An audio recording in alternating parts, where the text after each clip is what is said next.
Good Morning San Antonio starts right now. Recovery efforts are underway across Louisiana. I'm TJ Parker in New Orleans. I'll have the very latest coming up.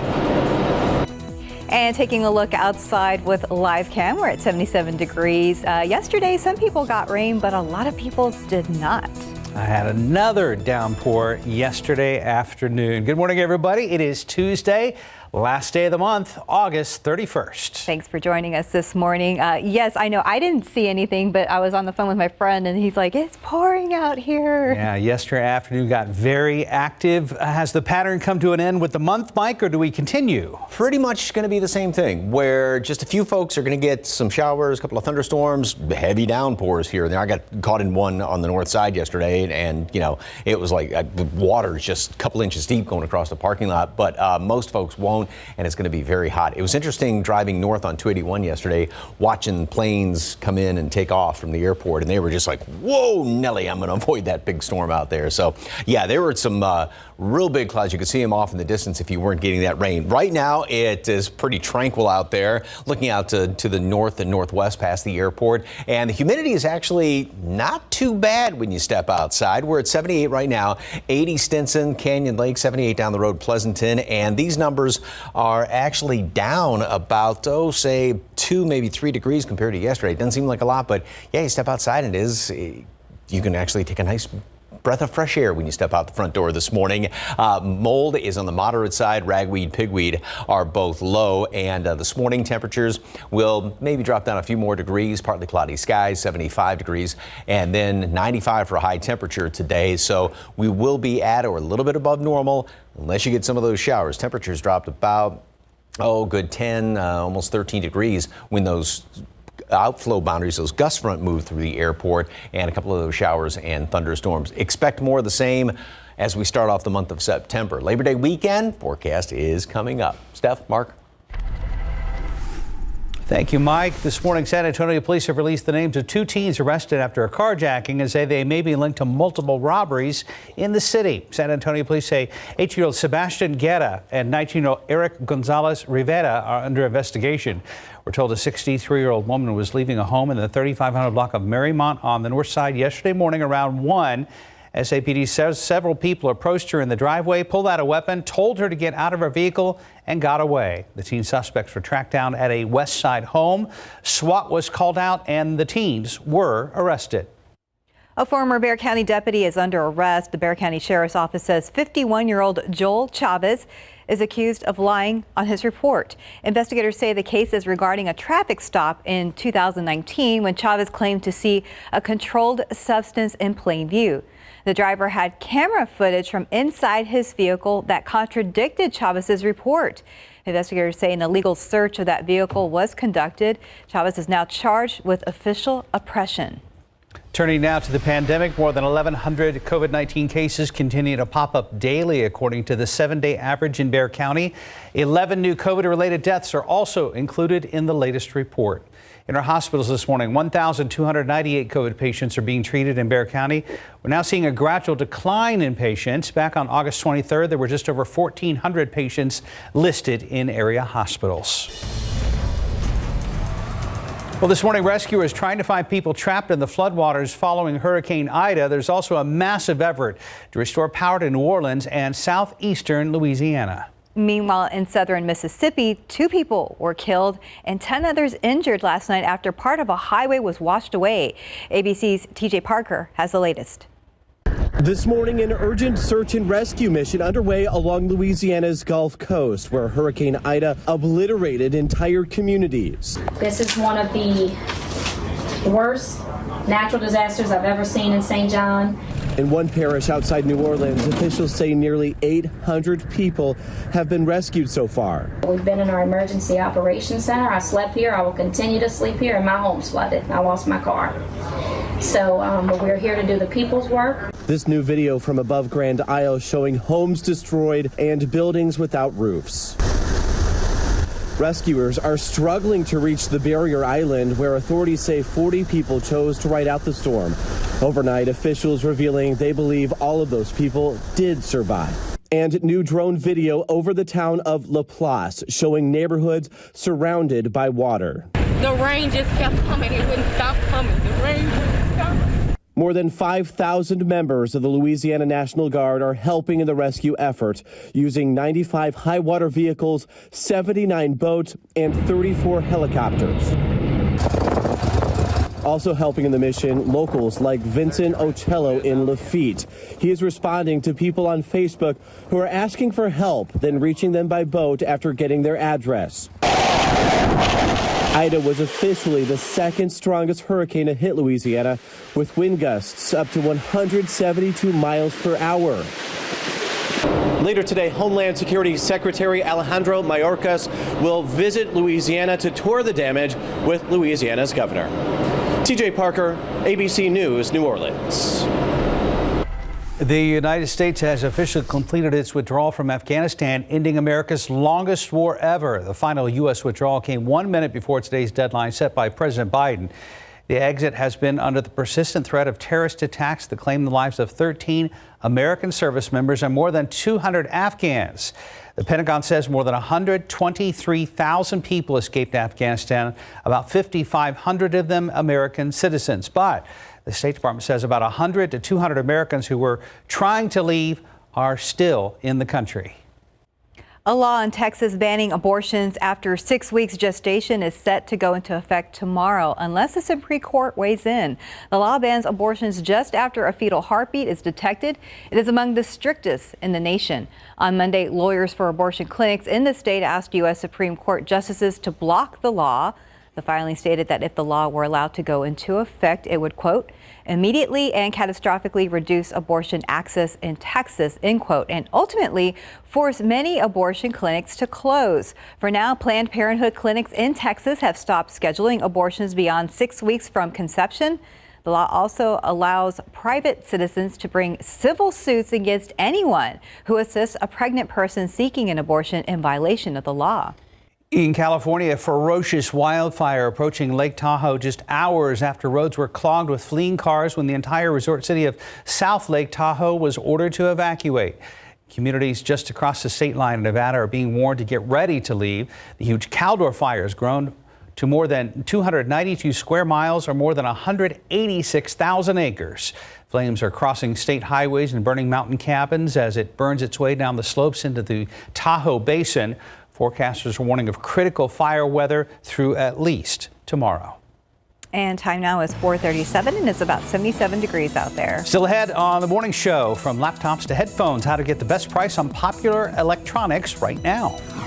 Also next, Aggies and Longhorns get ready for their matchups this weekend. Plus, we're checking out the big game in this week's big game coverage. Outside with live cam, you will notice it is a little more comfortable out there this morning. I mean, not exactly crisp fall weather, but we're headed in the right direction, at least this morning. We'll be right back. Time for a look at morning sports. Longhorn head coach Steve Sarkisian confirming who'll be the new starting quarterback for UT this year. Redshirt freshman Hudson Card beat out fourth-year quarterback Casey Thompson. Placed Sam Ellinger as the new starting quarterback on the 40 acres. Became somewhat controversial after Thompson did such a great job during the Valero Alamo Bowl. But Sarkisian made it very clear that Card is the starter against Louisiana this Saturday. Hudson's a very talented young man. He's got great work ethic.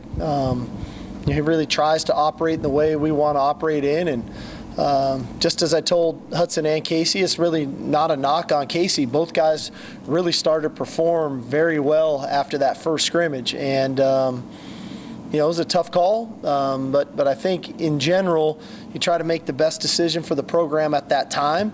But again, that's why I think Casey's going to play in this game. We'll reevaluate after one game. Neither guy's ever started a game in their career, so we'll look at it after 1 week. Horns will be 9-point favorites when they host the Ragin' Cajuns on Saturday at Royal Memorial Stadium at 3:30 p.m. In Aggieland, less of a surprise after head coach Jimbo Fisher announced that Haynes King beat out sophomore Zach Calzada to be the new starting quarterback. With the fight in Texas Aggies, King was Kellen Mond's backup last year, but due to Mond's big success, didn't see much play time. He did, however, lead his high school Longview to their first state title back in 2018. Kickoff is at Kyle Field, 7 p.m. Saturday night. The Aggies are 28.5-point favorites.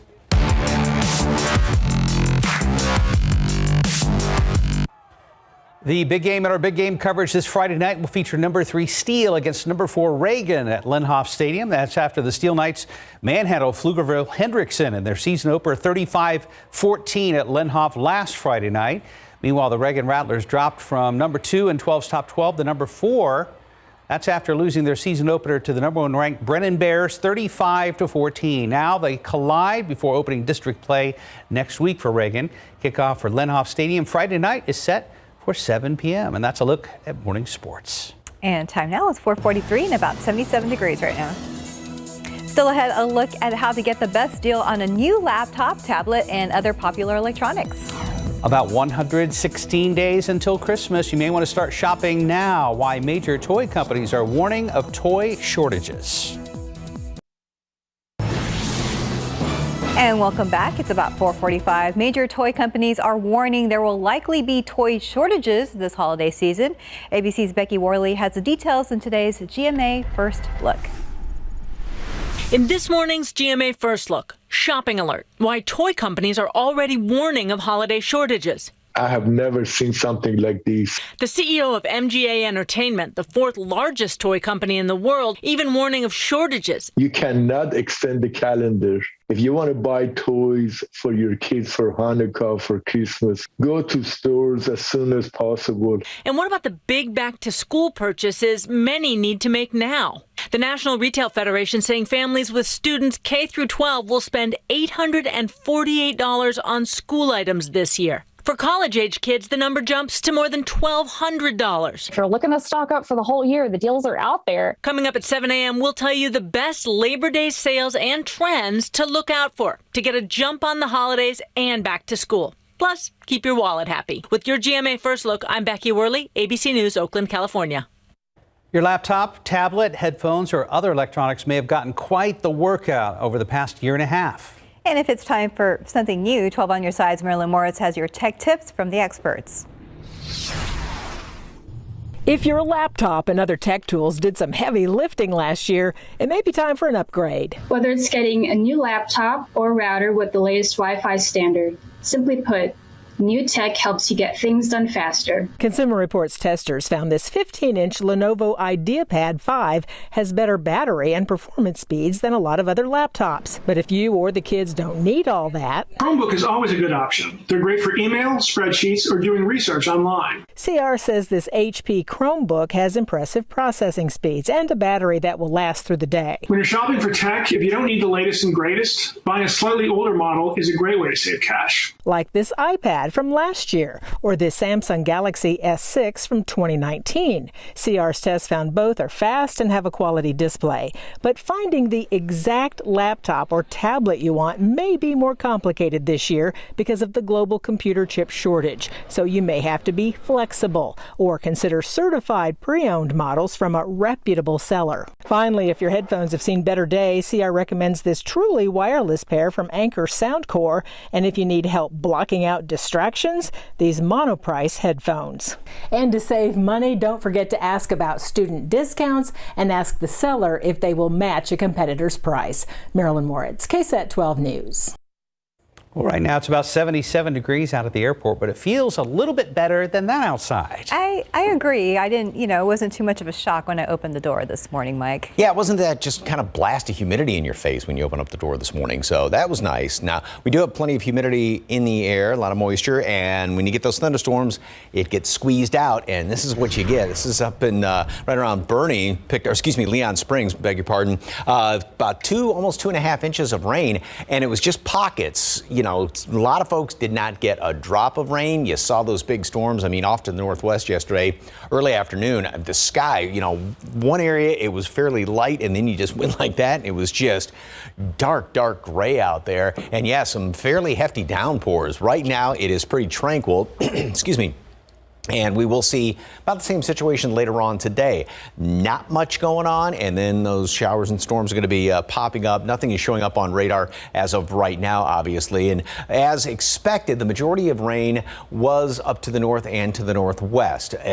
scattered about, obviously, and then you had a few kind of little bullseyes here and there. So right around Bandera, just over an inch of rain. There up around Bernie, or just shy of Bernie, about almost 2 inches, and 1.5 inches just to the north of Lakey, and then a little bit closer to town. And what's interesting is right there at the airport, just a whopping 0.03 of an inch, and you go just a couple of miles off to the west, almost 2 inches of rain. Again, Leon Springs about 2 inches, and then we had that one storm sitting over Live Oak yesterday afternoon, and just over 1 inch of rain, at least with some of these estimates. And some folks picked up more in your backyard rain gauge.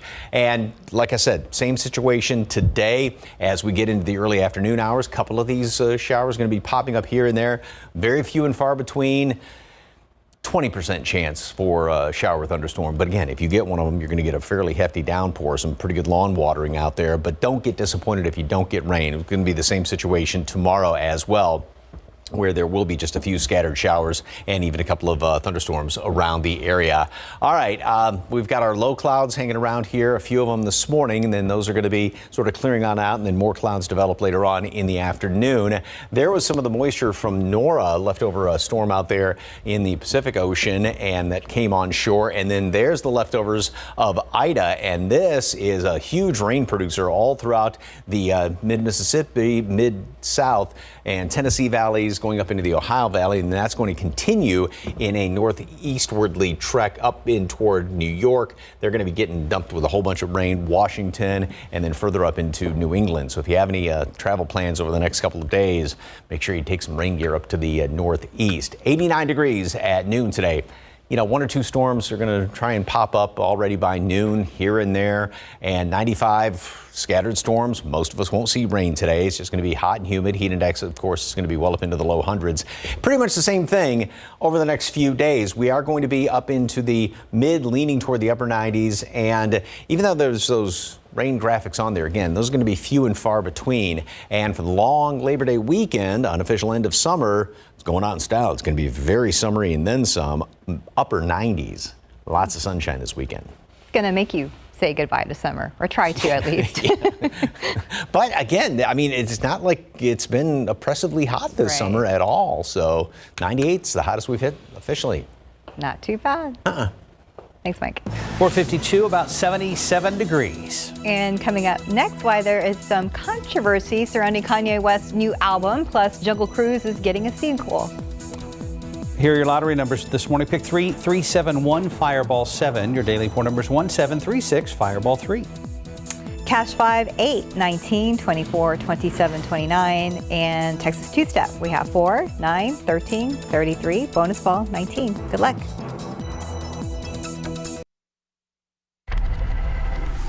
About 5 till, actor Steve Martin gets into true crime. Plus, people are reacting to Kanye West's new album. For the latest on what's happening in Hollywood, here's ABC's Jason Nathanson. The crying is covering the dialogue. Steve Martin has been on your screens for years, but he's never co-created and starred in a TV show. Until now. Only Murders in the Building features Martin, Selena Gomez, and Martin Short as 3 neighbors and true crime junkies. Steve Martin telling me why he thinks the true crime genre has so many addicts. They always have a beginning, a middle, and end. And they have a situation that's set up like a good murder mystery. It's set up, then there's suspects, and then there's a resolution. Only Murders in the Building is out today on Hulu with a new episode each week. There's been a lot of controversy surrounding Kanye West's new album, Donda, but one thing's for sure, people are listening. The album came out Sunday, and Spotify said it broke the record for most streamed album and artist in a day so far this year. Previous best was Olivia Rodrigo and her album, Sour. Heads up, coming through. Jungle Cruise will officially sail again. Disney has said yes to a sequel, which will feature stars Dwayne Johnson and Emily Blunt. No word on a timeline. Over the weekend, the first film crossed $100 million at the North American box office. Disney's the parent company of ABC News. And actor Richard Gere celebrating a birthday today, turning 72. While singer Debbie Gibson is 51. And that's what's happening in Hollywood. I'm Jason Nathanson, ABC News, Los Angeles. It's about 3 till right now, 77 degrees. And still ahead on GMSA, the Taliban celebrating this morning now that the United States has completed its withdrawal from Afghanistan, ending America's longest war. What officials are now saying about Americans who are still in the country. And Instagram really wants to know your birthday. And if you don't give it up, no more Instagram. Details coming up in Tech Bites. And a quick check of the roads with TransGuide. Things are moving right now, and we're going to be checking in with Stephen Cavazos in just a minute. Live from KSAT 12. Good Morning San Antonio starts right now. Making local headlines this morning, a man is fighting for his life after being shot in the face overnight on the south side. Now police are looking for the shooter. And as the U.S. officially withdraws from Afghanistan, some Americans have been left behind. Outside with live cam back here at home, we're in the mid-70s this morning, but it doesn't feel too bad out there for the end of August. Good morning, everybody. It's Tuesday, the 31st. Happy Tuesday. Thanks for joining us. And you're right, it's not that oppressive outside when it comes to the humidity. Not bad. I guess the question, once again, Mike, goes straight, is where do we go from here in the last day of the month? We are going to be up into the mid-90s again, and where you are, that's very dependent upon if you get a shower thunderstorm to pop up. Of course, yesterday we had some of those pretty good thunderstorms that came up, and they had those outflow boundaries, gust fronts, if you will, and that knocked temperatures down a good 10, in some cases close to 15 degrees, dried out some of the air, so it was really pleasant then in the afternoon. And we still have a little bit of that drier air in place, and that dew point's down to 70 right now, which, yeah, I mean, still summer humidity, but it is lower than what it was yesterday. Temperatures at 77 are going to be up to 95 later on today. Still a chance for a couple of showers and thunderstorms out there. Again, most of us, though, won't see any rain, and that's going to be the situation over the next about 3-4 days. The aquifer dropped down a little bit in yesterday's reading, and the allergens, mold is moderate, ragweed and pigweed are all on the low side. And as far as the rest of today, well, it's not too humid right now. And then later on this afternoon, again, we've got a couple of scattered thunderstorms, mid-90s, and then the rest of the week, mid-90s, mid and leaning toward upper 90s, and a couple of thunderstorms. But that's just going to be the exception rather than the rule. Going into the long Labor Day weekend, overall, pretty sunny and pretty darn hot. The unofficial end of summer is definitely going to feel like summer. Details coming up in just a couple of minutes. Traffic Authority, Stephen Cavazos. Good morning, sir. Anything going on? Hey, good morning, Mike. Well, the good news is if you're heading out the door in the next few moments, there's not going to be a lot of inconvenience out on the roadways at this hour. Let's go ahead and take a look at TransGuide and show you how things are shaping up. 1604 at Houseman. You can see here US 90, 36, 35 at Evans. A very quiet start to this Tuesday morning. I almost said Wednesday. Not there yet, but 35 at Walsham does show a little bit of a busier roadways there. But thankfully, as I mentioned, not going to find a lot of issues out there, at least at this hour. So let's go ahead and bring you to the map right now. As you can see, green is pretty much the dominant color that we're watching this hour. But let's go ahead and take you up to Fair Oaks Ranch Park, right here, Fair Oaks Ranch, that is, right along I-10 eastbound at Fair Oaks Parkway. There's a stalled vehicle again there in those eastbound lanes. Just use caution. Make sure you check those vehicles before you hit the roadways. We did see a few stalls on the roads yesterday morning. So let's go ahead and make sure everyone gets to where they need to be on time and safely. And if you're traveling to San Antonio here in the next few moments, coming in from Bernie on I-10 should be pretty good right now. 25 minutes there, 25 on 281 in Bulverde, and 25 there on 35 coming in from New Braunfels. So overall shaping up to be a pretty nice morning as we're taking one last look at TransGuide 281 at Hildebrand and San Pedro. Just a few folks out there this morning, and coming up, more construction to be on the lookout for as we inch closer to September. Mark, Stephanie? Thank you, Stephen. New this morning, San Antonio police say a man is in critical condition after he was shot in the face overnight. It happened just before midnight, the 3100 block of Commercial Avenue on the city's south side near McCullum High School. SAPD said a man was walking out of a store when a person in a vehicle pulled up, got out of the car, shot the man, and then got away. The victim was taken to a hospital. Police say witnesses recognized the suspect and gave officers information on where that suspect might be. They are still looking for him. America's longest war is over, with the last U.S. service members now out of Afghanistan. But not everyone who wanted to get out made it. ABC's Andrea Fujii has more from New York. After 20 years in Afghanistan, this is the last U.S. soldier to leave the country. Army Major General Chris Donahue, seen in a night vision photo boarding the last military flight out of Kabul, just 1 minute prior to the August 31st deadline, with officials confirming all American ground troops are now out of the country. The Taliban celebrating their return to power, shooting into the air, and symbolically walked across the runway at the airport. But the State Department says about 100 to 200 Americans were not able to evacuate, people who wanted to leave but couldn't get to the airport. Look, there's a lot of heartbreak associated with this departure. We did not get everybody out that we wanted to get out. Overall, U.S. and coalition aircraft evacuated more than 123,000 people in 2 weeks, including 5,500 Americans. But General McKenzie said in the 5 final flights that took off, no Americans made it on board. President Biden telling ABC's George Stephanopoulos 2 weeks ago, no Americans would be left behind. If there's American citizens left, we're going to stay till we get them all out. The president will address the country today on his decision not to extend the U.S. military's presence in Afghanistan. Secretary of State Anthony Blinken saying the U.S. will engage with the Taliban following the withdrawal. Any legitimacy and any support will have to be earned. The Taliban can do that by meeting commitments and obligations. The focus also turning to the billions of dollars of operational hardware the U.S. military and Afghan forces left behind. Worry now as to what the Taliban will do with such an arsenal. Ambassador John Bass, the former U.S. ambassador to Afghanistan, will lead the ongoing efforts to continue to get Americans and Afghans out of the country. But officials warn it will not be easy. Andrea Fuji, ABC News, New York. And here at home, the COVID-19 wave in rural communities putting a strain on hospitals and staff. And medical providers say they're worn out. Obviously, people are getting fatigued, tired, compassion fatigue. It's especially hard when you see that, 90-95% of this was preventable. Medical experts in Cameron County, Uvalde County, and Medina County say their beds are nearing capacity with both COVID and non-COVID patients. Staff members say they hope that the surge is on the downswing and that more people will choose to get vaccinated before a new wave hits. I honestly believe that we're towards the back end of the curve on this one. I hope I'm right, because we can't take much more with this wave. If you are already short-staffed and then you have staff that become COVID positive, it takes even more of a burden onto the staff. For some counties, doctors say the wave has slightly increased vaccination rates, but it's still not enough to keep people out of hospitals. Right now it's 5:07, now 76 degrees. And still ahead, Apple is increasing its musical library with the purchase of another major music company. And next, how local business owner born and raised in New Orleans is helping those affected by Hurricane Ida.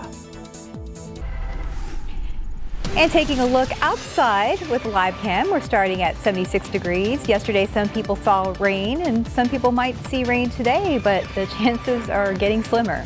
We'll be right back. 5:10, a local business owner born and raised in New Orleans is feeling the devastating toll left behind after Hurricane Ida rocked Louisiana over the weekend. Peter Sipston is the owner and chef of NOLA Brunch and Beignets on Mistletoe Avenue, and he says he knows all too well the stress and concern thousands are dealing with right now. His family evacuated from Hurricane Katrina in 2005, and his sister, who still lives in New Orleans, just had to evacuate from Ida. Because of his knowledge about the increasing need, he's been cooking for a nonprofit called Mercy Chefs, which travels to feed people in disaster areas. My family, as far as and as well as some of the groups I work with, are always excited to go and be a blessing and be hands and feet to help and just be whatever people need us to be at that moment, whether it's a hug, or some good food that kind of warms up your soul. It's just a blessing to be able to go and help whenever we can. So excited to do that. And he tells us that he hopes others will be inspired to look into ways to help those in need. Now 5:11 on your Tuesday morning. And still ahead, while you'll have to give up your birthday if you still want to use Instagram. And we're going to tell you about the new pink version, hot pink, of the Jeep Wrangler. Look at you getting back to normal. Or at least your 2021 version of what normal should be. And no matter what that is, Walgreens is here to help you do it your way. With delivery in as little as 1 hour. Because now, things come to you. Same-day vaccination appointments. Because you're ready. And Walgreens cash rewards you can donate back to your community. The new normal? Have to admit, it does have its upside. Walgreens. What is that? It's Bobanbeck. Give me some. No. You get Toby back. It's adorable, just like you. Toby bag. Go for the handful. Do you want more control of your fragrance? The Airwick Scented Oil Warmer has 5 settings, not 3, for better fragrance control than Febreze Plug. Take control of your fragrance with Airwick. Welcome back, 5:15. Apple has made a major purchase that'll make it easier to get your Mozart in the morning. ABC's Mona Kosar Abdi has details in today's Tech Bites. In today's Tech Bites, another acquisition for Apple. The company just bought a classical music streaming service called PrimePhonic, and Apple plans to use it to launch a classical music app next year. It adds to Apple's music library of more than 75 million songs. Next, Instagram will soon require people to give their birthday on the app. Instagram says tracking birthdays is part of its effort to make it harder for adults to message users under the age of 18, and the company warns it will be able to catch people lying about their age with artificial intelligence checking happy birthday posts. And Fiat Chrysler is getting colorful with one of its popular vehicles. The company has come out with a hot pink Jeep Wrangler. The new color is part of the brand's 80th anniversary celebration, and it will only be available for a limited time. Finally, a Barbie Jeep. No word yet if Ken is included. Those are your Tech Bites. So the backstory is it's called Tuscadero Pink. Named after Fonzie's girlfriend in Happy Days. Yeah, Pinky Tuscadero. And leather Tuscadero. And yes, I had to look it up, Mike, but for those of us that remember the show, Leather Tuscadero was Pinky's younger sister who was a rock star. Yeah, And but Pinky wore pink. And I think it was played by Susie Quattro. Oh, I don't know. Who's a real rock star. I didn't go quite that deep into the research yesterday. But it's so this is actually a Jeep, not so much for Barbie, but like Happy Days. Right. Yeah. So now Fonzie. you know more about this Jeep Rubicon than you would ever need to know. It's a nice one, though. Yeah. We won't see it. I don't think we'll see that particular one on the roadways right now, though. No, not yet. But once we do, that'll be exciting. And as our producer Hardy just mentioned, we should have a pink Jeep there in the graphic as well. It'll be really colorful. Love that. All right, let's take a look at our roadways right now. Although there's no pink Jeeps out there, we do have a few vehicles out on the roads with us this morning. Looks like our friends at TransGuide trying to get us a different shot there. Not sure what's going on there, but we're going to watch that shot closely. 90 West at Zarzamora does show a good start to this Tuesday morning. I keep on thinking it's Wednesday, guys. Not there yet. Let's go ahead and get to the maps here. We still do have this stall up here at Fair Oaks Ranch, right at I-10 eastbound at Fair Oaks Ranch Park, or Fair Oaks Parkway, that is, and not causing any delays right now. Still very early, as you just saw from those shots at TransGuide. Not a lot of folks out there with us this morning,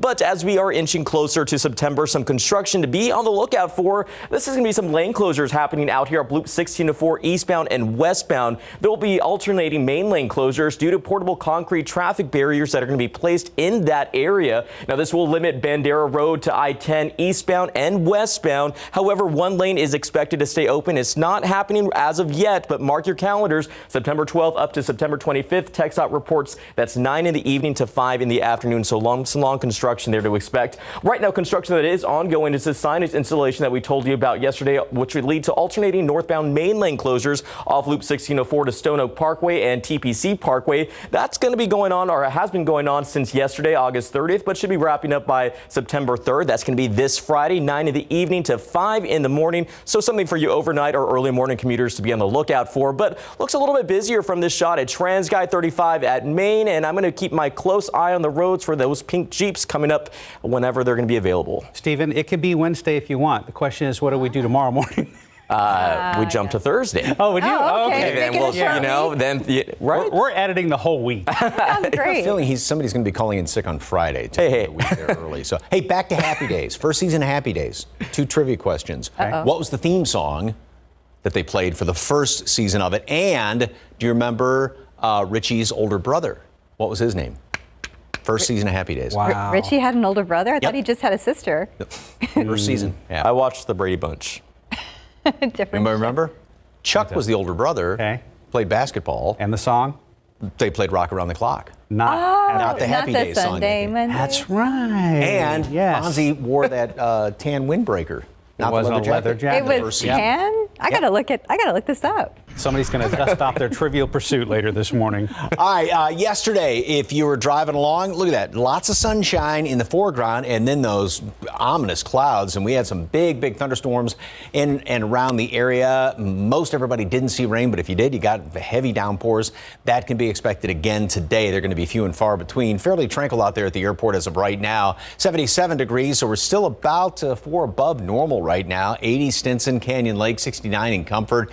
And these numbers, again, the dew points really aren't that bad. Got a lot of 60s and 70. I mean, it's still muggy, obviously, but you know, it's down a couple of notches from yesterday at this time, which doesn't seem like a lot, but it makes a whole lot of difference, just 1 or 2 degrees when you're going from 70 versus 72 or 73 for dew point temperature. We did hit 95 yesterday, 103 Cotulla, 99 Carrizo Springs, and 103 also Laredo as well as Del Rio, and about the same situation again today. We're looking at some mid and upper 90s, and again, it's obviously dependent upon where those showers and storms decide to pop up. You get one of those, you get an outflow boundary moving through, and it's going to knock temperatures around really quickly like it did yesterday, but we are going to be seeing a lot of mid and upper 90s around the area. And then also, even though the humidity is somewhat lower, it still doesn't take much to put those heat index readings well up into the hundreds, and that's going to be the case later on today. So there's the leftovers of Ida.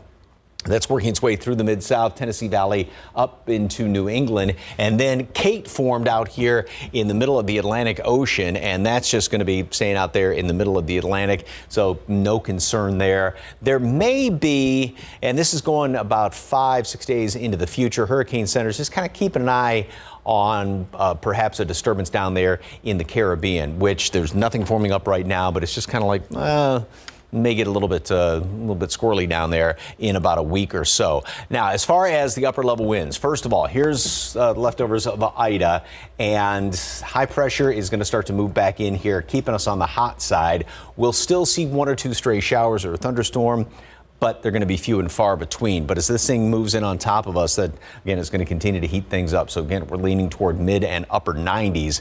Then we go into weekend, not much of a change. Still, high pressure is almost right on top of us.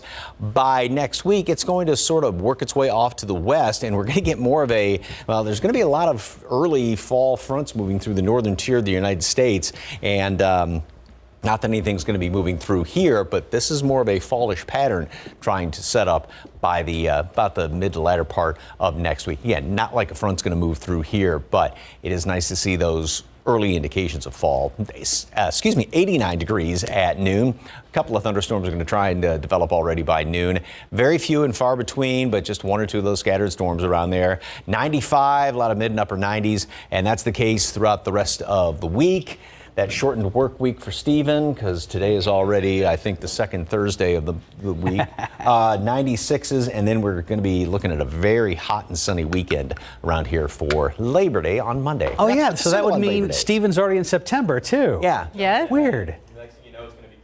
It's going to, next thing you know, it's where the holidays. Slow down, Stephen. Slow your roll, Cavazos.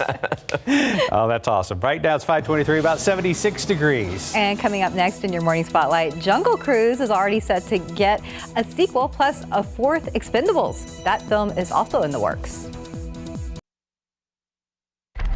Today's entertainment news stretches from Tinseltown to Broadway. Here's CNN's David Daniel with the Hollywood Minute. Of all the jungle cruises you can take in the Amazon, this one is undoubtedly the cheapest, but also the most thrilling. 1 month after Jungle Cruise launched in theaters, Disney reportedly has confirmed the inevitable: there will be a sequel. Stars Emily Blunt and Dwayne Johnson are expected to return to help keep the burgeoning franchise afloat. What are you going to do? Reload.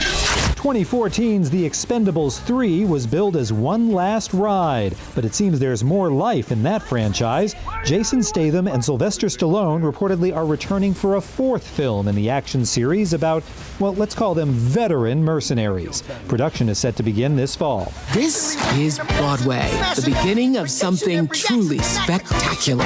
Broadway is reopening, and the Broadway League is celebrating with a history-spanning film featuring 99 classic shows, 735 different actors, and narration by Oprah Winfrey. You can see the full video at thisisbroadway.org. In Hollywood, I'm David Daniel. 527, 76 degrees. And still ahead on GMSA, we're going to have more details on the new data on vaccines just released by the CDC this morning as infections surge among the unvaccinated. Bet you can't wait to eat this Thanksgiving. We're getting ready for some pumpkin spice glazed turkey. We'll tell you when you can get this crazy fall feast. And when it comes to refinancing your home, what you need to know first and how you can get the best deal. Ahead on GMSA at 6 this morning, part 2 of our Tahoe Moments conversation with KSAT reporter Jessie DeGollado and her message for aspiring journalists. Making headlines this morning, the CDC is putting out brand new data about COVID-19 vaccines and how well they work. And taking a look outside with live cam this morning, we're starting out at 76 degrees. We're going to hit the 90s, but for some people, there will be a small chance of rain. Good morning, everybody. It's Tuesday, August 31st. Surprise, Mike. Hi. Hi. Keep talking. August Almost 31st. looked like a police line up there for a second. In profile. There, yep. And turn to the front. Oh, it's not him. Never mind. I just look like George Papard, not him. Anyway, we've got a nice start this morning. Yeah, yesterday some folks got some pretty good rain. If you were caught in some of those thunderstorms, boy, it was coming down in buckets for a while, just, flowing a couple of inches across parking lot. I was having to plod through that in the middle of the afternoon. 77 degrees, dew points at 70, which, yeah, it's still very high, but it's more pleasant when you step outside this morning. A little bit lower humidity. We'll take anything we can get. Not much of a breeze out there. Hondo is reporting in at 73. Same thing, Uvalde. Del Rio still at 81 and 77 in Carrizo Springs. Mold is on the moderate side. Ragweed and pigweed are both low. And really throughout the day, it's going to be just about identical to yesterday. 89 at noon. A couple of those thunderstorms are going to start to pop up. And then by later on this afternoon, just a couple of scattered ones out there. Most of us aren't going to see rain. 95 for a high temperature. We'll feel like the low hundreds, and pretty much the same thing, except add to that maybe a couple of degrees here and there as we go on into the rest of the week. And then the weekend going to be basically hot and sunny. More details on the unofficial end of summer coming up this weekend. Traffic Authority, Stephen Cavazos. Anything going on, sir? Hey, good morning, Mike. Well, the shots of TransGuide show pretty smooth starts as we're getting Tuesday started. We're getting on the right day here. As you can see, 35 at Pecan Valley shows a few more folks getting their morning started early with us here on GMSA. And if you're going to be traveling now, just a few issues to be aware of right now as we hit the roadways. Let's go ahead and bring you to the map right now. And as you can see, we do have a closure there up here off Loop 410 right around 281. That's because a stalled vehicle is being reported there in those eastbound lanes of 410 and 281. So leading to a closure there, possibly on the shoulder lane. We're going to look into that and see if that's going to be causing any issues, because we did see a lot of stalled vehicles out on the road yesterday. Another one reported right here down 35 northbound at Cesar Chavez Boulevard. As you can see, stalls right now seem to be the issue. They've been popping up, clearing out. So check those vehicles before you hit the roadways. And one of the things we're going to head to are these inbound times if you're going to be traveling to San Antonio here in the next few moments. 22 minutes coming in from Lavernia on 87. Pretty green from Seguin on I-10 with 29 minutes. And we're looking at 28 minutes coming in from Floresville at this hour. One last look at TransGuide 35 at Walsham. Shaping up to look good so far, but we're watching the roads closely. And as always, keep your eyes on the road as well. Mark, Stephanie. Thank you, Stephen. New this morning, San Antonio police say they know who they're looking for. It's just a matter of tracking down a suspect in a late night shooting.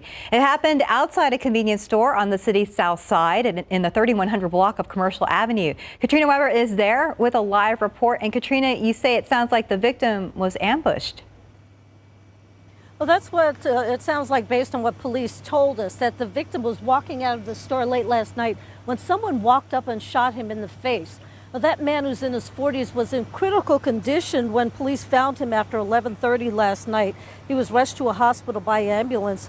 Police say there were witnesses here who told them what happened.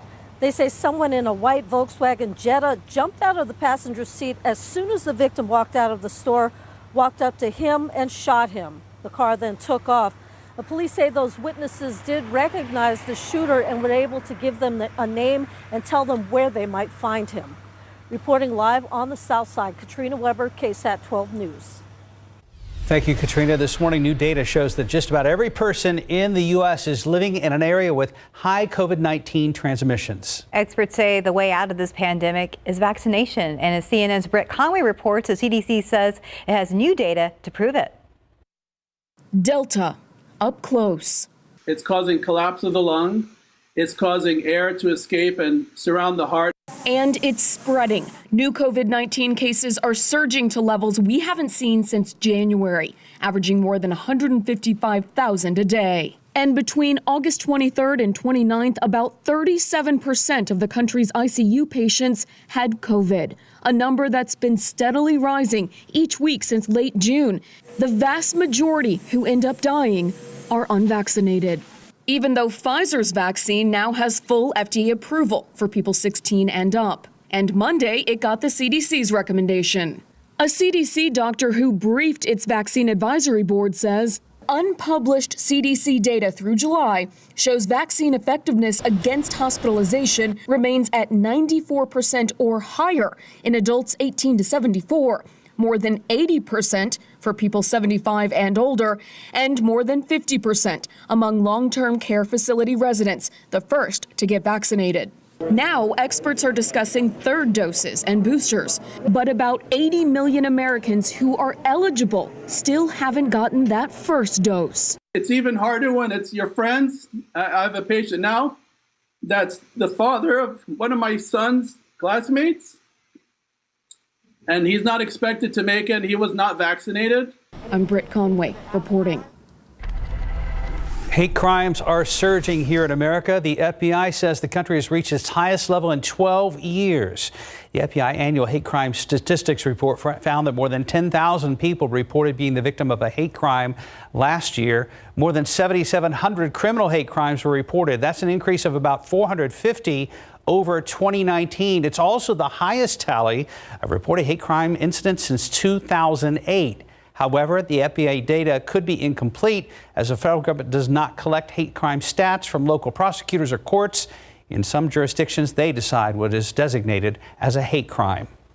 And we all scream for ice cream, even if we're astronauts. Ice cream was one of the items that just arrived aboard the International Space Station as part of a cargo delivery mission. NASA launched the resupply delivery this weekend on a SpaceX Cargo Dragon capsule from Kennedy Space Center. The cargo also included fresh food items like cherry tomatoes, avocados, lemons, and onions. The mission also featured a new drone ship. SpaceX's Falcon 9 booster landed on a ship in the Atlantic Ocean a few minutes after lunch. Quite a delivery. Yeah, it's very important. 5:37, about 76 degrees. And still ahead, are you ready for some pumpkin spiced turkey? Okay, we'll tell you when you can get this fall flavored concoction. Up next, a look at how the Delta variant is putting return to office plans on hold as managers ask employees to be flexible. And taking a look outside with a live cam. Yesterday, some rain for some people, and Mike says for today, basically expect the same. We'll be right back. 5:40, the Delta variant is forcing companies both large and small to delay return to office plans. CNN's Mandy Gaither explains why experts say companies should be ready to make more adjustments. The Delta variant surge putting return to office plans on hold. The Delta variant is shifting the conversation away from we must get back to work to, oh my gosh, we have to think really critically about what work means now. Consultant Amber Cabral says many of her clients are on wait-and-see mode as tech giants join the growing list of companies pushing their plans months into the future. Google and Uber moving their return date to October. Facebook, Amazon, and Apple delaying a return to corporate offices until at least January. Lyft pushing the return even further to February. Cabral says managers are counting on employees to be patient and flexible. That this isn't just a conversation about what's going on with the Delta variant. It's also a conversation about people modifying their lives. The delay is giving managers more time to encourage or in some cases mandate vaccine. But with about 18 months out of the office, some workers aren't yet ready to give up the flexibility, comfort, and safety of working from home. I'm producing more work. I can be held accountable virtually. I don't actually need to be physically in the office. For Consumer Watch, I'm Mandy Gaither. And time now is 5:41 and it's about 76 degrees out there. Looking to save a little money on your home? Thinking about refinancing? Up next, the top things that can give you the best advantage. 5:44. Mortgage rates still below 3% right now. So if you haven't refinanced already, you may want to consider it now. Sarah Costa explains why. Refinancing your home can save you a ton of money, but you have to do it right away. Money Magazine recently looked at when a refinancing makes sense. One of the criteria, if you can reduce your current interest rate by at least 0.5% to 1%. Right now, rates are averaging 2.86%. So do the math to see if a refinance makes sense. Among the things to consider, how much money you'll save on your monthly payments. But that's just one factor in making the decision to refinance. Another, the cost involved with switching loans. There are closing costs that can include application and origination fees, as well as appraisal and title search fees. When you total it up, closing costs can run as much as 6% of the loan being refinanced. So you'll want to calculate how long it will take to recover all the cost and see when you'll break even. Also consider your timetable. If you have a good portion of a 30-year mortgage already paid off, it may not make sense to make another 30-year loan. I'm Sarah Costa, KSAT 12 News. In your morning consumer headlines, motorists can expect to see the prices at the pump go up. According to AAA, the national average is currently $3.15, and executives with Gas Buddy are saying that he expects gas prices to increase between 5 to 15 cents per gallon due to Hurricane Ida. Now, the storm paused much of the gasoline refining and oil production along the Gulf Coast. Shell, Phillips 66, and Exxon temporarily closed their refineries. About 96% of the oil production in the Gulf of Mexico was also brought to a halt. Walt Disney World resuming its annual pass holder program starting September 8th. The theme park offering 4 new options starting at $400. Most expensive option, the Disney Incredipass, costs $1,300 plus tax. Includes no blackout dates and up to 5 park reservations at a time. Each annual pass can be customized to include add-on experiences like water parks and photo pass downloads. Current pass holders have the option to renew the passes at a special price.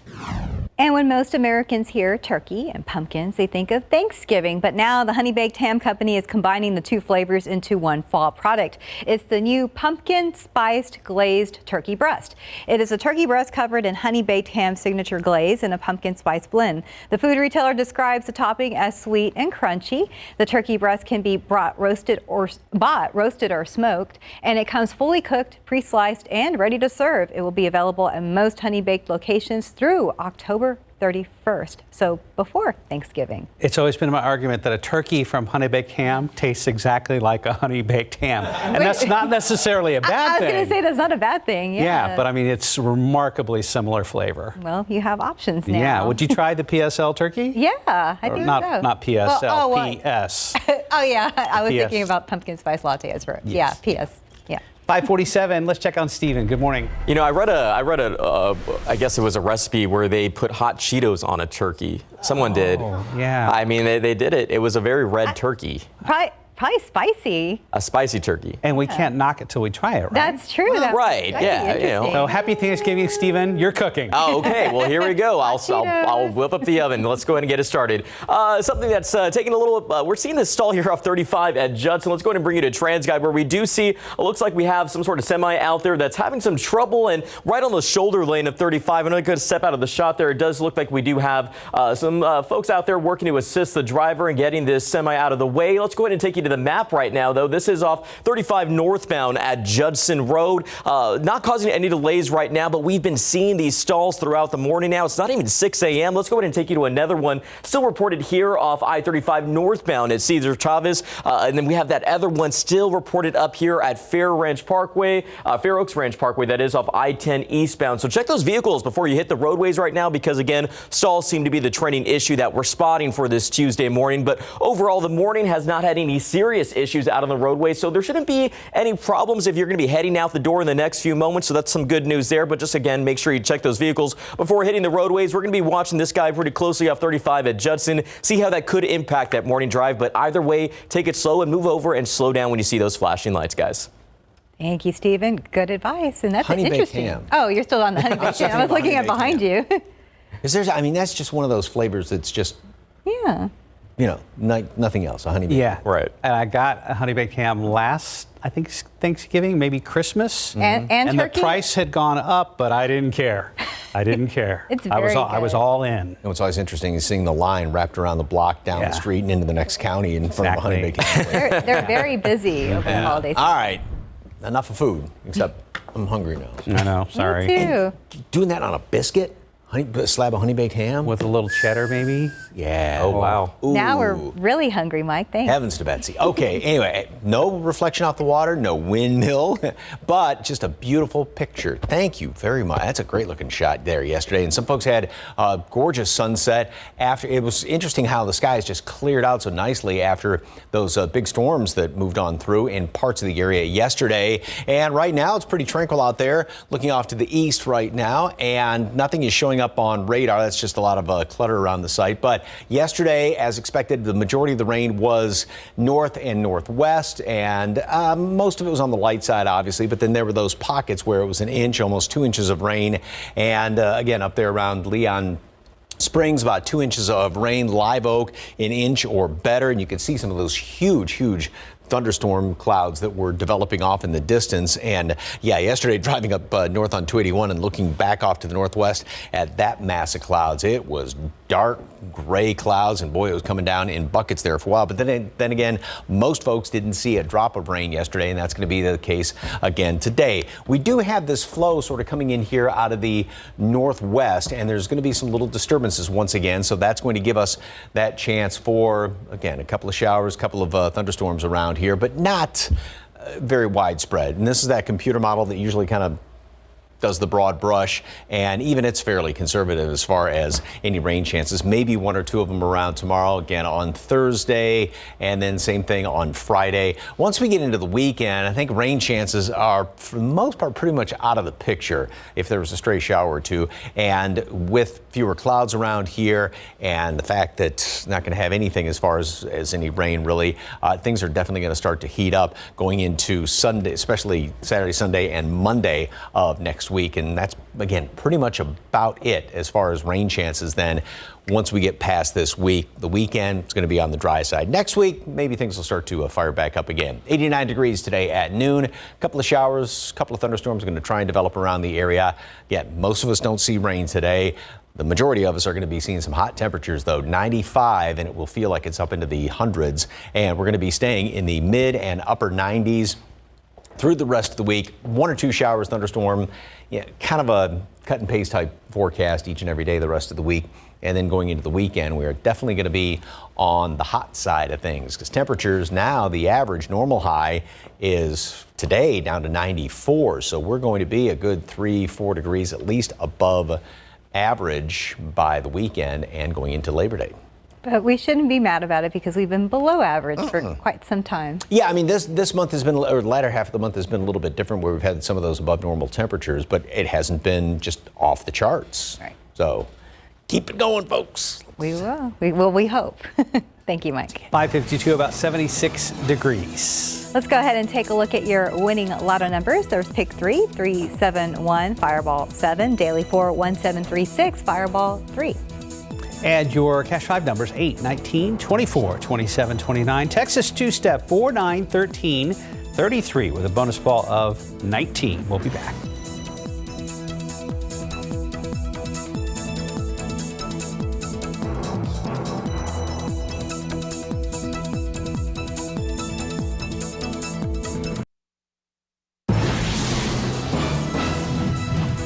Efforts to help people experiencing homelessness in San Antonio continues. There are several organizations committed to that mission. It's part of the new focus of a new episode of KSAT Explains out today, following along with outreach workers on San Antonio streets while examining the issues of homeless encampments. It's after a statewide ban on those encampments was passed. We're diving into who is being helped and how, plus what policies are in place that in some cases can do more harm than good. KSAT Explains Homeless Encampments drops tonight at 7 p.m. You can watch it on the KSAT TV app, available any way you stream or on KSAT.com. Tomorrow, a new set of laws takes effect right here in Texas. The KSAT web team putting together some major pieces of legislation to watch out for. Some measures are inspired by the pandemic, that February winter storm, medical marijuana, and much, much more. In all, more than 600 new laws are expected to take effect here in the Lone Star State. Check out the full list online right now. Ahead in the next hour, GMSA, at least 2 people are dead this morning after a bridge collapsed in Mississippi following Hurricane Ida. We'll have the very latest. We're also going to have the latest on raging wildfires out west. Residents of California are being told get ready to evacuate. And we're staying on top of overnight news, a shooting that sent one man to the hospital. That man shot in the face. Now officers are trying to figure out what happened. TransGuide right now, we have a big rig being cleared by one of those big King Kong wreckers as we speak at 35 and Judson. Will there be any leftover delays in that area? We'll check back with Stephen Cavazos.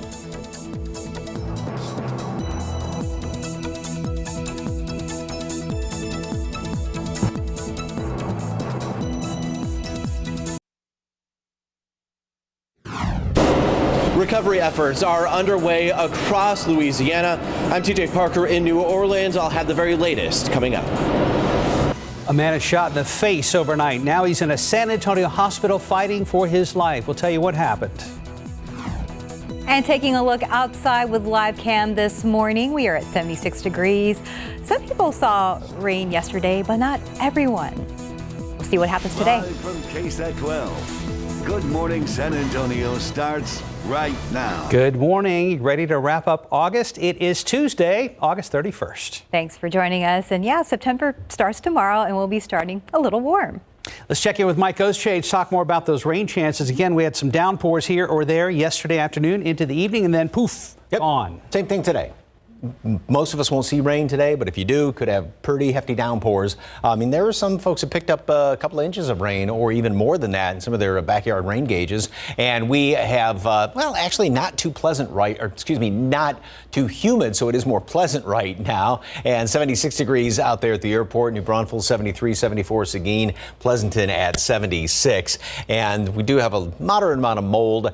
Low amounts of pigweed and ragweed and showing up in yesterday's count. The updated reading is going to be coming out in about an hour and a half or so. Temperatures are going to be right around mid 70s here in town, which is not too far from the average normal low temperature. And then we'll make it into the upper 80s at noon. 1 or 2 of those thunderstorms are going to try to start to develop by noon, kind of like yesterday. Early afternoon, we had a few of them popping up. And then by the middle of the afternoon, a 20% chance for some rain today. So again, the best way to put it, like we were saying, not everybody's going to be seeing rain. Most of us aren't going to see rain, but we will see some hot temperatures. And the trend is it's going to be getting hotter as we go into the first couple of days of September. Details on that and a look ahead to the long and Labor Day weekend coming up in just a couple of minutes. Traffic Authority, Stephen Cavazos. It's been pretty quiet. I mean, 1 or 2 little just glitches here. Few stalls to talk about, nothing too major. So as we mentioned a little bit earlier, nothing that's going to cause any big inconvenience out on the roadways this morning. Taking a look at 35 at Judson, we did have that big rig there that was having some trouble, as you just saw from that shot at TransGuide before we went to commercial break. Thankfully, that has since cleared out. And as you can see, traffic is moving nice and smooth there at 35 at Judson. So that was reported there on those northbound lanes at 35. And again, that has since cleared out. But we do have a few more stalls still here in our system and on the roadways right now. Taking you to this one here off I-35 northbound at Cesar Chavez Boulevard. It's been there for a little while this morning, so we're watching that pretty closely and seeing how that could impact that morning drive. And jumping up here to Fair Oaks Ranch, where we do have this stall reported off I-10 eastbound at Fair Oaks Parkway. It's been there for over an hour now, and TxDOT still has it listed on their page. Use caution driving through that area. And we have another one to talk about right here off Loop 410 southbound at Villamain Road. So again, stalls seem to be that trending issue this morning, but thankfully we're not seeing any delays or yellow or red on the screen. It's pretty green, as you can see, which of course it looks like a crash may have just popped up there off 35. Let's go ahead and take a look at that a little bit later in the show, and we'll find out how that impacts that morning drive. But right now, these inbound times are looking pretty good. If you're traveling in from Pleasanton to the downtown San Antonio area, 29 minutes on 37, and coming in from Lytle, 16 on 35, and 19 on Highway 90 coming in from Castroville. One last look at 35 at Judson. We're watching the roads closely, and we'll have an update on that crash that just popped up in our system and see how that could impact that commute. Mark, stuff. Thank you, Stephen. Just into our newsroom, an Amber Alert has been issued for a missing East Texas child. The Cherokee County Sheriff's Department near Tyler is looking for 10-year-old Ashlyn Wells. She has blonde hair, blue eyes, was last seen wearing a peach-colored T-shirt. Authorities are also looking for 32-year-old Jesse Ray Schmidt in connection to the abduction. He's believed to be driving a black 2012 Honda Civic with a license plate number of BNX6155. If you have any information, you are urged to call the Cherokee County Sheriff's Department at the number on your screen, and that's 903-683-2271. A man shot in the face overnight. Now he is fighting for his life. It happened just before midnight in the 3100 block of Commercial Avenue on San Antonio's south side near McCollum High School. That's where San Antonio police say the man in his 40s was walking out of a store when a vehicle pulled up next to him. A person inside got out and shot him before taking off. The victim was taken to a hospital in critical condition. Officers say they're still looking for a suspect, and a witness told them where that person may be. This morning, we have learned the names of 2 teens arrested after a carjacking and who police say may be linked to several other robberies in the city. San Antonio police say 18-year-old Sipston and a 19-year-old Eric Gonzalez Rivera are under investigation. We are told a 63-year-old woman was leaving a Northside home early yesterday morning around 1, and when several people approached her in the driveway, pulled out a weapon and told her to get out of her vehicle, and they got away. The teenage suspects were arrested at a West Side home. Police say they may be behind other robberies around town. Now to a message from the Archdiocese. They won't stand in the way of Catholics and the COVID-19 vaccine. Archbishop Gustavo Garcia Sierra says the Moderna, Pfizer, and Johnson & Johnson vaccine are all morally acceptable. Our message is, please be vaccinated. It's an act of charity. It's an act of love. And in a Facebook post, Garcia Sierra said the clergy of the Archdiocese will not sign or provide any letter of religious exemption for the COVID vaccines. And the COVID wave in rural communities is putting a strain on hospitals and staff. Medical providers say they are worn out. Obviously, people are getting fatigued, tired, compassion fatigue. It's especially hard when you see that 90-95% of this was preventable. Medical experts in Cameron County, Uvalde County, and Medina County say their beds are nearing full capacity with COVID and non-COVID patients. Staff members say they hope that the surge is on the downswing and that more people will choose to get vaccinated before a new wave hits. I honestly believe that we're towards the back end of the curve on this one. I hope I'm right, because we can't take much more with this wave. If you are already short-staffed and then you have staff that become COVID positive, it takes even more of a burden onto the staff. And for some counties, the wave has slightly increased vaccination rates, but doctors say it's still not enough to keep people out of hospitals. The United States has officially completed its withdrawal from Afghanistan, ending America's longest war. The final U.S. withdrawal came 1 minute before today's deadline set by President Biden. The exit had been under the persistent threat of terrorist attacks that claimed the lives of 13 American service members and more than 200 Afghans. The Pentagon says more than 123,000 people escaped Afghanistan, about 5,500 of them Americans. But the State Department says about 100 to 200 Americans who were trying to leave the country are now still there. 6:07 this morning, rescuers trying to find people trapped in the flood waters following Hurricane Ida. There's also a massive effort to restore power to New Orleans and southeastern Louisiana. Meanwhile, in southern Mississippi, 2 people were killed and 10 others injured last night after part of a highway was washed away. ABC's TJ Parker has the latest. This morning, an urgent search and rescue mission underway along Louisiana's Gulf Coast, where Hurricane Ida obliterated entire communities. This is one of the worst natural disasters I've ever seen in St. John. In one parish outside New Orleans, officials say nearly 800 people have been rescued so far. We've been in our emergency operations center. I slept here. I will continue to sleep here, and my home's flooded. I lost my car. So we're here to do the people's work. This new video from above Grand Isle showing homes destroyed and buildings without roofs. Rescuers are struggling to reach the barrier island, where authorities say 40 people chose to ride out the storm. Overnight, officials revealing they believe all of those people did survive. And new drone video over the town of La Place showing neighborhoods surrounded by water. The rain just kept coming. It wouldn't stop coming. The rain wouldn't stop. More than 5,000 members of the Louisiana National Guard are helping in the rescue effort, using 95 high-water vehicles, 79 boats, and 34 helicopters. Also helping in the mission, locals like Vincent Ocello in Lafitte. He is responding to people on Facebook who are asking for help, then reaching them by boat after getting their address. Ida was officially the second strongest hurricane to hit Louisiana, with wind gusts up to 172 miles per hour. Later today, Homeland Security Secretary Alejandro Mayorkas will visit Louisiana to tour the damage with Louisiana's governor. TJ Parker, ABC News, New Orleans. And time now is 6:09 and it's about 75 degrees out there. Still ahead on GMSA, Instagram's got a new requirement you'll have to follow if you want to keep using their app. We've got the details. And out of control in California after the break. New details about a wildfire burning very close to Lake Tahoe, forcing tons of people to leave their homes. Outside with live cam, we've got a bus stop forecast with meteorologist Mike Osterhage coming up right here on GMSA.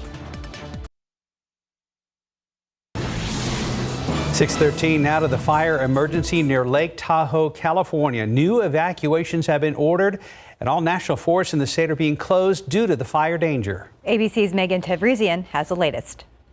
This morning, the Caldor fire in Northern California intensifying, threatening thousands of homes and forcing people to evacuate. Locals call it a nightmare scenario. We have 652 structures that have been destroyed, 39 structures damaged, with over 18,000 structures threatened around the incident. The fire, the worst in the area in at least 100 years, now making its way to the Christmas Valley area of South Lake Tahoe, straddling the California-Nevada border. This is an evacuation notice. Please prepare to evacuate. We're doing an evacuation notice. Law enforcement going door to door, waking people in the middle of the night. This is just crazy. It's just scary. Like, this is my home, you know. The flames jumping Highway 50 as thousands of people rush to get out, many stuck in bumper-to-bumper traffic. ABC's Kana Whitworth is in South Lake Tahoe. This fire is absolutely roaring right now. Essentially, we're surrounded by flames. They're burning at the top of this cliff here, and then you can see the trees that are ignited over here, and the wind is sending embers down the mountain, igniting new spot fires. The Caldor fire getting eerily close to the famous Sierra at Tahoe ski resort, where snow machines are being used to spray water on the encroaching flames.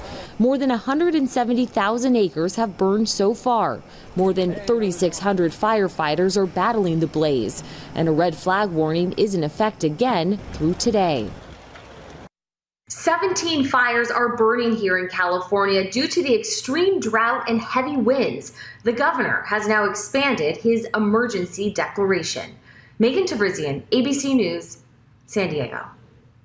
Our thoughts go out to those firefighters as well. Now, let's go ahead and take a look at the roads here at home 35 at Judson. A few more folks out there this morning. Now, we mentioned that. Let's go ahead and bring it back here to TransGuide. Now, we did mention that there was a crash that was reported out there. Our system may have had a glitch. No crash reported. Check the TransGuide cameras. Things are moving pretty smooth here, and I'm going to go ahead and put it on the rotator. That seems to be the same here on a few shots on TransGuide. You can see here, Loop 410 at Military. Getting a little bit busier now that we're in the 6 a.m. hour, but we still have that stall out there off I-35 northbound at Cesar Chavez Boulevard to be on the lookout for. And this one's still taking place up here, according to the TxDOT website, off I-10 eastbound at Fair Oaks Parkway. That's been there for almost 2 hours now, guys. So hopefully that driver is receiving some assistance and won't be having any issues out on the roadways right now. But overall, just the stalls seem to be the trending issue at this hour. And we're going to go ahead and bring it back to TransGuide one last time. 90 west at Zarzamora, I-10 at Proband. Still pretty dark out there, Mike, but I guess what can we expect weather-wise? Sun going to be coming up later, rain? Yeah, sun comes up just after 7 o'clock now, and it sets just before 8 o'clock. And we're going to see a good-looking sunrise again. Then some of those clouds will start to develop by noon, and we'll see actually a couple of showers trying to pop up here and there by noon. 75 degrees, partly cloudy skies, we'll call it this morning. Then 95 later on. And, yeah, a couple of scattered showers, a couple of thunderstorms. Most of us won't see rain like was the case yesterday. But then again, if you do get one of those downpours, boy, it's going to be coming down in buckets at times. Beautiful, beautiful picture out there. Oh, goodness, look at that. That's just almost breathtaking looking. Another beautiful sunset Yes, indeed. Thank you very much for that. And yeah, once those storms moved on through, we had a little bit of dry air coming in behind some of those gust fronts yesterday, and that really made for a nice late afternoon and evening in much of the area. And we don't have too much going on right now. Not a whole lot of clouds out there. Satellite radar picture, nothing showing up there. And we're sort of in between two systems, the one off to the west of us, and then, of course, there's the leftovers of what was Hurricane Ida, and it is a huge rain producer throughout the Tennessee Valley, deep south, and this is going to continue to work its way up to the northeast in towards, say, D.C., New York over the course of the next couple of days, and then finally work its way off into the Atlantic Ocean. But it is going to be a huge rain producer up to the north and east of us. So here's that low, and then high pressure off to the west, and that's what actually sort of kept that from coming toward us and kept it well off to the east of us. So that's going to build on in here, the high pressure, and as it continues to move in, less and less of a chance of rain as this kind of sits on top. We may have one or two of those stray showers here or there, but that's pretty much going to be about it. And as this thing stays almost on top of us, that's also going to be pushing down in the atmosphere. That tends to warm things up. So that's why temperatures are going to be mid and upper 90s as we go on into the weekend and even the first part of next week. Then that's going to start to sort of work its way off to the west a little bit more and up to the north. What's interesting is looking at some long-range computer models. It looks like fall up there to the north. This kind of main flow of the upper level winds cutting through the upper tier of the United States, and some pretty good fronts are going to be coming through the northern portion of the country. So we're seeing early indications of that changeover to a fall weather pattern. Not temperature wise for us, unfortunately. So Mark just was looking down. I said fall, and he was like, huh? What?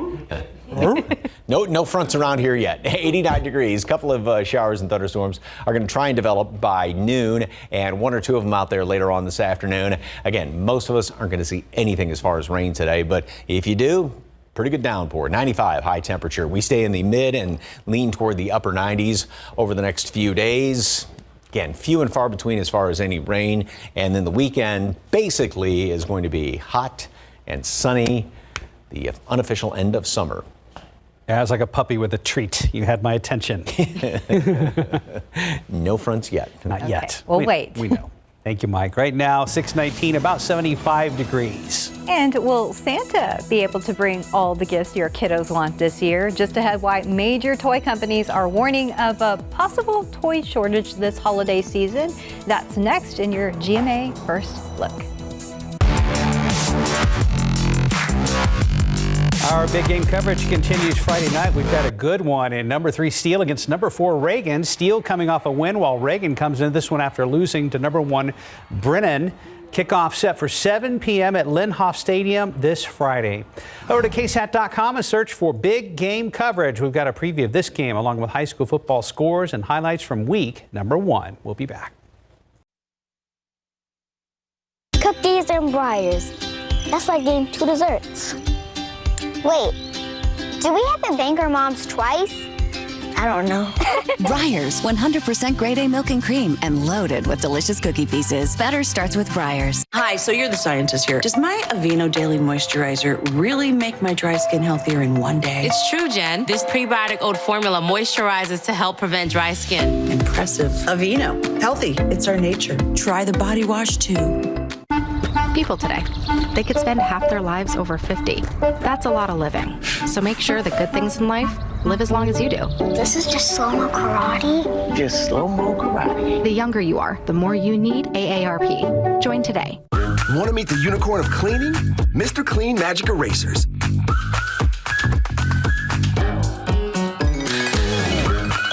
Over 100 ways to use. Mr. Clean Magic Erasers. In this morning's GMA First Look, shopping alert, why toy companies are already warning of holiday shortages. I have never seen something like this. The CEO of MGA Entertainment, the 4th largest toy company in the world, even warning of shortages. You cannot extend the calendar If you want to buy toys for your kids for Hanukkah, for Christmas, go to stores as soon as possible. And what about the big back-to-school purchases many need to make now? The National Retail Federation saying families with students K through 12 will spend $848 on school items this year. For college-age kids, the number jumps to more than $1,200. If you're looking to stock up for the whole year, the deals are out there. Coming up at 7 a.m., we'll tell you the best Labor Day sales and trends to look out for to get a jump on the holidays and back to school. Plus, keep your wallet happy. With your GMA First Look, I'm Becky Worley, ABC News, Oakland, California. And mortgage rates are still below 3%, and Money Magazine recently looked at when a refinancing will make sense. Among things to consider, how much you'll save on your monthly payments. Also think about the cost involved with switching loans. There are closing costs that can include application fees as well as appraisal and title search fees. Finally, if you have a good portion of a 30-year mortgage already paid off, it may not make sense to take on another 30-year loan. Instagram will soon require people to provide their birth date on the app. They say tracking birthdays is part of an effort to make it harder for adults to message users under 18 years old. And the company warns it'll be able to catch people lying about their age. They say they'll use artificial intelligence to check happy birthday posts. Happening tomorrow, we'll be hosting a KSAT community town hall discussing food insecurity in Bexar County. Max Massey and Sarah Costa will be joined by the CEO of the San Antonio Food Bank, Eric Cooper, and experts on nutrition and health. If you have any questions for our panelists, you can submit them right now on KSAT.com. Again, our Feeding Tomorrow town hall will be tomorrow afternoon at 2 p.m. And time now is 6:25, and it's about 75 degrees out there. Still to come on the morning show, devastation continues in the wake of Ida. Now crews working through floodwaters as utility repair crews continue to rush in to help. And back here at home, San Antonio police had their hands full with a couple of shootings overnight. What we're learning about both investigations. And right now, checking the roads at 281 and Hildebrand, looking good. So is 281 at San Pedro. Steven's back with a traffic update coming up at the bottom of the hour.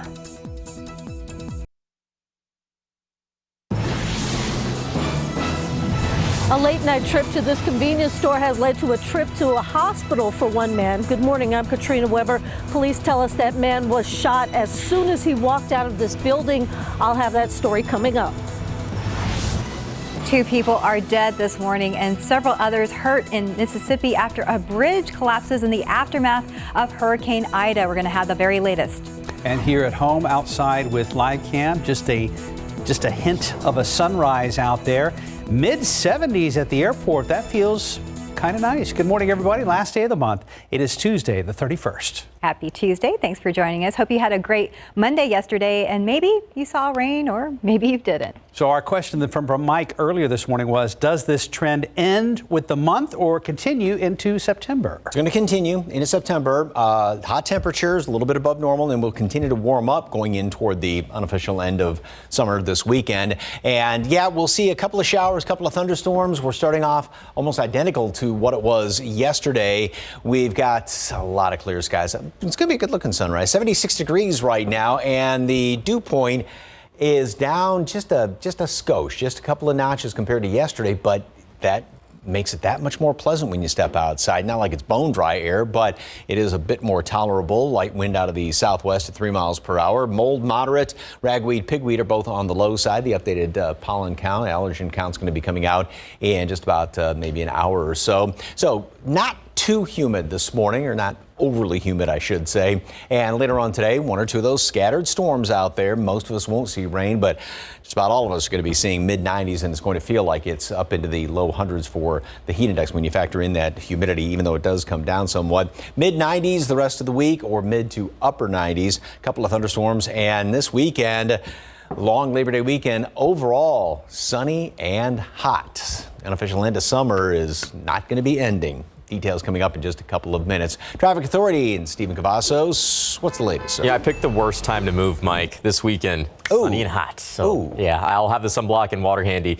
US 90 at Montgomery, black and white shot there. And we do have some color here, though, off of this shot at Transcut. As you can see, we got a few cars moving with us now. We're getting closer to 7 a.m. 1604 at Babcock, looking a little bit like a stretch of lights there. But right now, nothing too big on the roadways that's going to cause any delays. But it has been the morning of stalls. Here, we still have this one off I-35 northbound at Cesar Chavez Boulevard. And we want to take you over to this one, I-10 westbound. A stalled vehicle reported there at W.W. White Road in those westbound lanes of I-10. And we still are seeing some issues up here off State Highway 151 at West Overhills Boulevard with a stalled vehicle reported there. But we're also seeing some delays when it comes to the traffic moving right now at 24 miles per hour. We're going to be watching that area pretty closely because not moving very fast right now. But as you can see right now, we got a lot of green on the screen. There's not a lot of color, which is a good sign if you're going to be heading out the door in the next few moments. And let's go ahead and check those inbound times. If you're traveling to San Antonio here from any of our neighboring communities, 24 minutes from I-10 and Bernie. We got 26 minutes coming in from 281 and Bulverde, and 26 coming in from 35 and New Braunfels at this hour.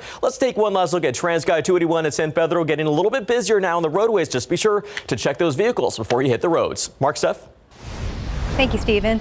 New this morning, San Antonio police say a man walking out of the Southside convenience store was met by gunfire. He was shot in the face last night. It happened in the 3100 block of Commercial Avenue. Katrina Weber is there with a live report. Katrina, have police found the shooter?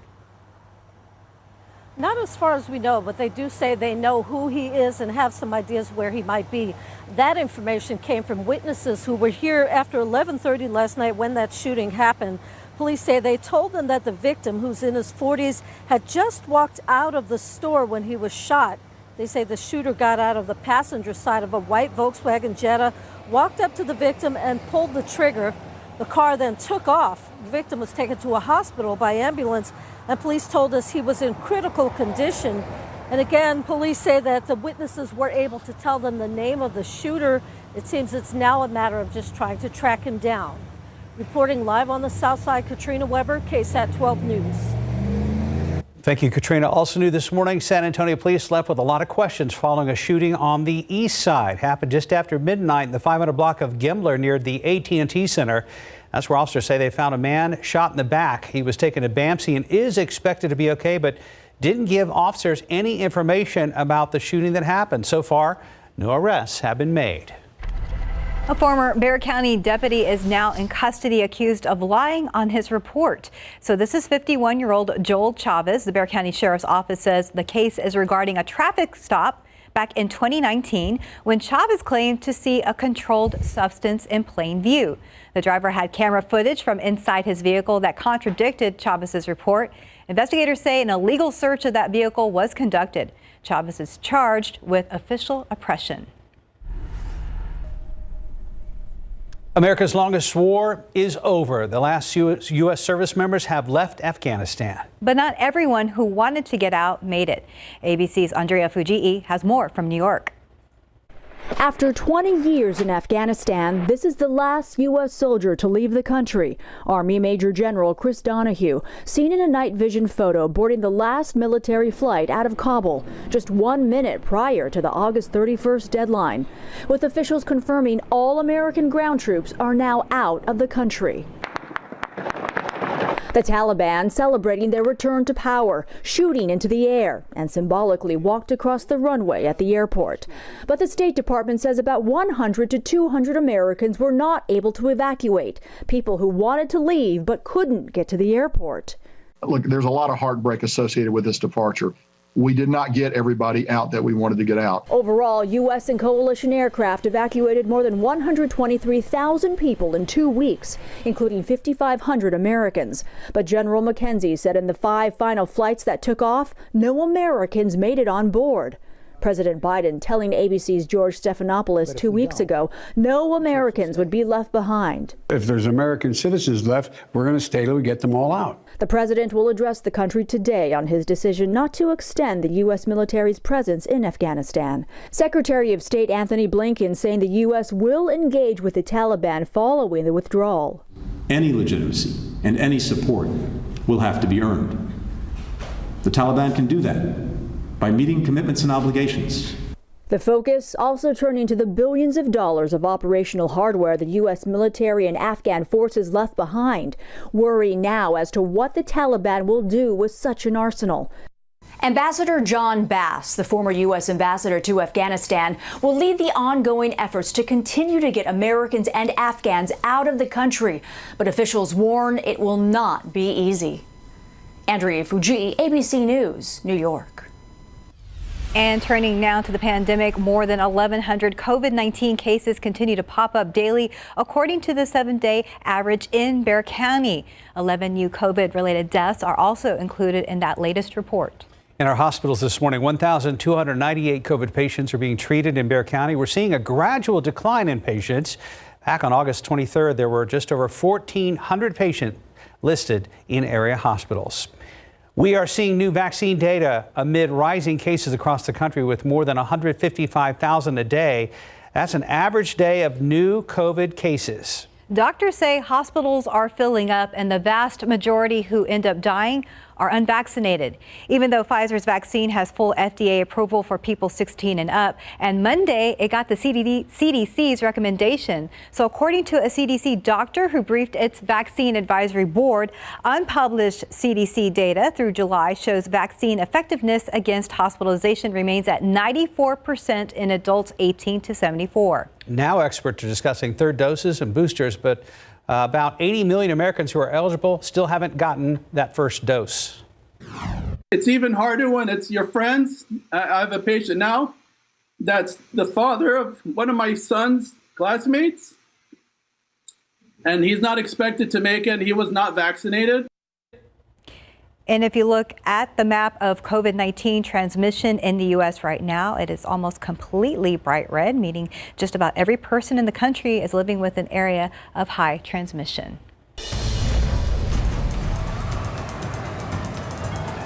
All of a sudden we saw that tree swaying back and forth, and then about 5 minutes later the whole thing just snapped and fell over there on the house. But we'll bounce back. Our people are great people, and we can handle it, and we will rebuild. Residents of rural Louisiana are waking up this morning to downed trees and power lines following Hurricane Ida. Other parts of the state completely obliterated. Ida, officially the second strongest hurricane to hit Louisiana, with wind gusts up to 172 miles per hour. In neighboring Mississippi, at least 2 people have died. 10 others hurt after a big chunk of a highway crumbled, creating a hole about 20 feet deep. 7 vehicles fell into that hole. Officials believe the washout was caused by heavy rains produced by Ida. A local business owner who was born and raised in New Orleans is feeling the devastating aftermath of Hurricane Ida. Peter Sipston is the owner and chef of Nola Brunch and Beignets on Mistletoe. He and his family actually evacuated from New Orleans back in 2005, just before Hurricane Katrina hit. So he says he understands what many are going through right now in the aftermath of Ida. That's why he has been cooking for a nonprofit called Mercy Chefs, which travels to feed people in disaster areas. My family, as far as and as well as some of the groups I work with, are always excited to go and be a blessing and be hands and feet to help and just be whatever people need us to be at that moment, whether it's a hug, or some good food that kind of warms up your soul. It's just a blessing to be able to go and help whenever we can. So excited to do that. And he says he's hoping others will be inspired to look into ways to help others in need. In California, a ferocious wildfire approaching Lake Tahoe just hours after roads were clogged with cars when the entire resort city of South Lake Tahoe was ordered to evacuate. Communities just across the state line in Nevada are already being told to leave. The huge Caldor fire has grown to more than 186,000 acres. Forecasters are warning of critical fire weather through tomorrow. And time now is 6:40, and it's about 75 degrees out there. Still ahead on GMSA, our Tejano Moment series continues with part 2 of our conversation with KSAT reporter Jesse Degollado and her message for aspiring journalists out there right now. And welcome back at 6:44. Yesterday on GMSA, we heard from one of our KSAT reporters, Jessie Degollado, in our Tejano Moment series. And she told us about her years-long journey in journalism. Now she's sharing a few words of advice for young women looking to start their own careers in journalism. GMSA producer Rosalind Jimenez has the story.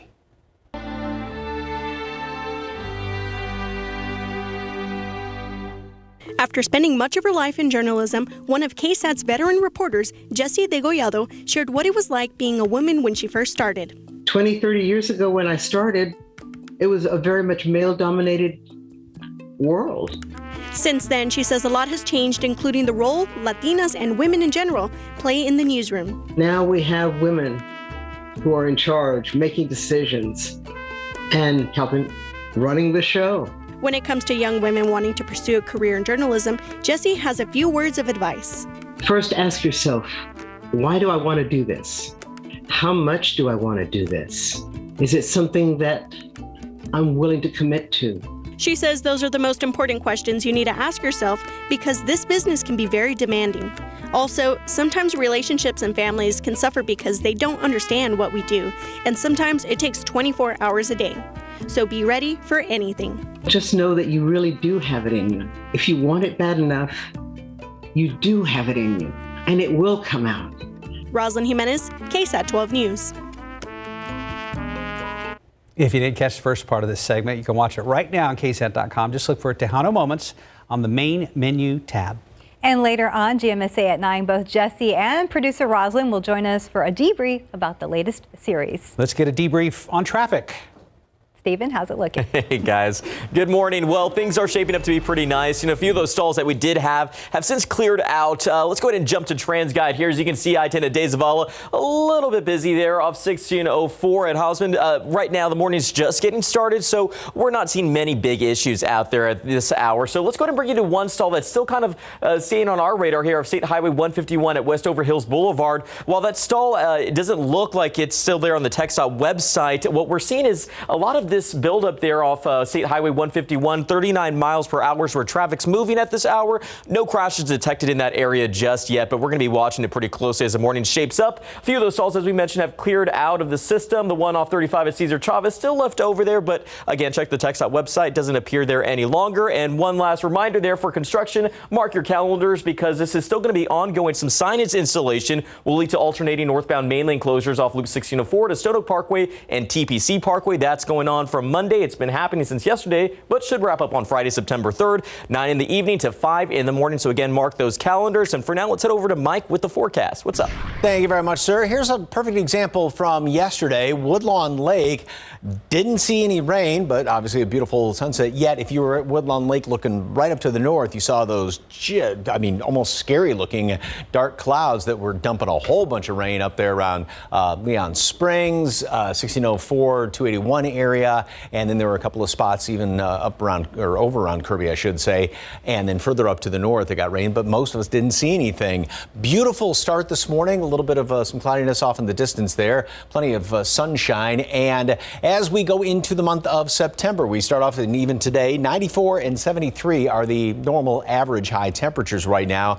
And each and every week, we drop off about a degree or two as far as the average temperatures. So by the start of fall, 89 and 68 respectively for the average normal high temperature and low temperature. And by the end of the month, 87 and 65. And then 1 month after that, the average low temperature actually drops down to 55 degrees. However, September can be kind of an unusual month. This Sunday is the anniversary of the hottest day ever here in town back in 2000 when we were up to 111. And then the end of the month, it was right after the equinox that we got into a week-long string. This was back in 2005, if you remember, up to about, it was like 102, 104, 105 for about 5 days in a row in that third week of September back in 2005. hopefully history does not repeat itself. 76 degrees here in town, 69 Rio Medina, 69 also in Comfort, and the humidity dew point temperatures measure moisture in the atmosphere. Yeah, still on the chart. It's on the high side. We're above 60, but it's more comfortable than it has been the past couple of days. So it's kind of pleasant when you step outside. Not really a heck of a lot going on in our part of the country. Off to the east and northeast of us, there's the leftovers of Ida. That's going to continue to work its way in toward the New England states, D.C., New York over the next couple of days. And then this flow coming in here. Notice how the movement of these storms up there to the north, kind of a fallish type pattern is starting to materialize up in the northern part of the country. Nothing like that around here right now, but eventually, that first front will come down through here. Not anytime soon, though, so not soon enough in my book. Anyway, 89 degrees. A couple of storms are going to try and pop up already by noon, sort of like yesterday, and then by the afternoon, 95. Scattered showers and a few thunderstorms. Most of us don't see rain today, and same thing the next couple of days. Going to make it up to mid and upper 90s as we go in toward the weekend. 1 or 2 showers here or there throughout the rest of the work week, and pretty much just sunny and hot this weekend for the long Labor Day weekend. We will say goodbye to August with hot weather. Okay. Yeah, kind of ironic, though. The unofficial end of summer, and it's going to be some of the hottest temperatures. Yes, sir. Thank you, Mike. 6:50, about 75 degrees. And tomorrow, speaking of September, is the start of September, and several new laws will go into effect. We're going to break down how that will impact you. Outside with Live Cam. GMSA continues after this break.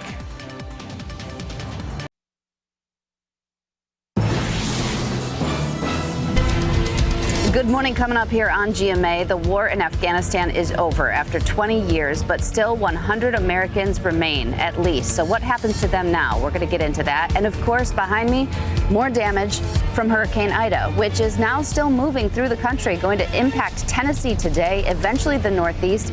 The flash flood threat going forward for more than a half-foot of rain. I'll be tracking that. We'll be showing you the latest pictures because there is no power here for more than 1 million customers still, and they are being warned that it could be weeks without water and power.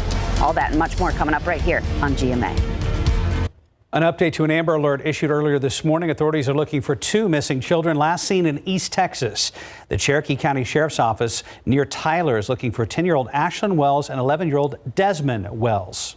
Authorities also looking for 32-year-old Jesse Ray Schmidt in connection with the abduction. He is believed to be driving a black 2012 Honda Civic with the license plate number of BNX6155. If you have any information, you are urged to call the Cherokee County Sheriff's Department at the number on your screen. That's 903-683-2271.